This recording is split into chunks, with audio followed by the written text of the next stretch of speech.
कर देते हैं। कहां पर? यूएनओ में। कहां केस करेंगे? यूएनओ में। अब जवाहरलाल नेहरू चूंकि वकील थे, उन्हें लगा केस लड़ लेंगे, लेकिन ये नहीं समझ पाए अंग्रेज यूएनओ ऐसा संस्था बनाए जहां कोई भी मामला फंस जाता है, और लेके चले गए कश्मीर मामला को कहां पे? यूएनओ में।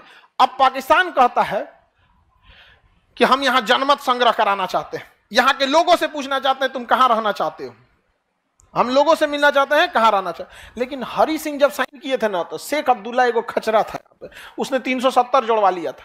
क्या जोड़वा लिया था? 370, जिस वजह से हम लोग वहां नहीं रह सकते थे। मोदी जी यहां किसको निपटा दिए? 370 निपटा दिए। सरदार पटेल ने साइन करा लिया, ब्रिगेडियर उस्मानी तबाह कर दिए, और नेहरू कहां लेके चल गए? यूएनओ में। देखिए, नेहरू अगर यूएनओ में ले गए तो आप भले नेहरू की गलती कीजिए, लेकिन गलती जो है यूएनओ की है।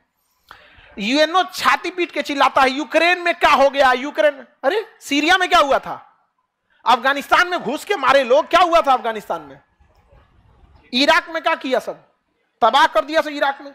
ये इनकी लॉयल्टी केवल अपने वेस्टर्न कल्चर के लिए है, याद रखिएगा। बाकी हम लोग को मजबूरी है इन चोटों की, हम लोग को इज्जत से बात करता है, वरना जिस दिन हम लोग गूगल, यूट्यूब, फेसबुक, हैंडसेम का बहिष्कार करेंगे लोग ना, उस दिन शांत हो जाएंगे ये लोग। यहाँ पर समझ में आएगी नहीं आएगी? यहाँ पे तो 370 जोड़ देने की वजह से हो गया। अब यूएनओ में पाकिस्तान क्या कहता है कि हम यहाँ पे चुनाव कराना चाहते हैं। अब समस्या ये है कि पाकिस्तान ने कश्मीर मुद्दा को कभी भी एक जमीन की लड़ाई नहीं बनाया, बल्कि धर्म की लड़ाई बना दिया। किसकी लड़ाई बना दिया? धर्म की। और माइंड गेम खेलता है पाकिस्तान। कैसे? ध्यान से समझिएगा, पाकिस्तान का माइंड गेम कैसे है। वो अपने आतंकवादियों को भेजता है कहाँ पे? कश्मीर में, और कहेगा नमाज पढ़ने वाली टोपी पहनो। आप बताओ, लड़ाई लड़ने के लिए तो हेलमेट पहनना चाहिए ना। हम ही लोग अगर कहीं लड़ाई लड़ने जाएंगे तो क्या गमछा बांध के जाएंगे कि टोपी पहन के जाएंगे? हेलमेट पहन के जाएंगे। हेलमेट नहीं भेजता है, क्या भेजता है? टोपी। और टोपी में भी नमाज वाला। अच्छा, हम लोग चितकबरा कपड़ा पहनेंगे, छुपने में आसानी है, वो कुर्ता पैजामा पहनाएगा। उसका मकसद कभी कश्मीर मुद्दा जमीन का रहा ही नहीं। वो बार बार इसे धर्म पे ले जाना चाहता है, ताकि मरने वाले के बाद क्या पता चले? धर्म पता चले। जानबूझ के वो भेजना चाहता है। समझ में आएगी नहीं आएगी? पे उसके बाद भी उसने क्या किया? कश्मीर को किस तरह से बर्बाद करना चाहे। अपने आतंकवादियों को बोलता था जाओ गोली चलाना और घर में घुस जाना, और उस सब बैग में बुर्का लेके आते थे सब, नकाब, और जानबूझ के नकाब में बैठ जाते थे सब, ताकि आर्मी आएगी, अगर नकाब नहीं चेक करेगी तो गोली मार देगा सब, और चेक करेगी तो आतंकवादी मराएगा सब। लेकिन एक के चक्कर में तो सबका चेक करना पड़ेगा, और जब चेक करेंगे तब पाकिस्तान कहेगा देखो देखो क्या होता है। अब भाई किसी का कोई घूंघट, देखिए नकाब तो एक बहुत ज्यादा कवर होता है, घूंघट तो नॉर्मल कवर होता है। अगर कोई घूंघटो उठा के चेक करते, एक तो ईगो वाली बात आएगी कि नहीं आएगी? तो पाकिस्तान का माइंड गेम समझ रहे हैं, इसलिए इंडियन आर्मी घरे उड़ा देती है अब।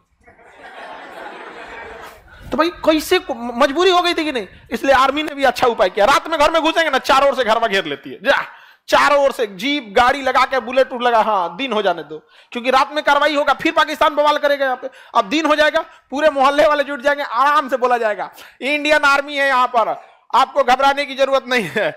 अगर तुम आतंकवादी भी हो तो हथियार फेंक के बाहर आ जाओ, हम तुम्हें नहीं मारेंगे। तो कई वो आतंकवादी भी हथियार फेंक के बाहर आ जाते हैं। इंडियन आर्मी फिर उसे शिक्षा देती है, सब कुछ कराती है, उसके बॉन्ड भरवाती है, गार्जियन को करती है, उसके बाद फिर उसे समाज के मुख्य धारा में लेके आती है। तो धीरे धीरे समय लगेगा। एक इतना लंबा समय से इसने रद्द कर दिया है, तो एक समय ज्यादा लग जाएगा, क्योंकि 370 हटने के लगभग 30 से 40 साल लगेगा उसे किस में आने में?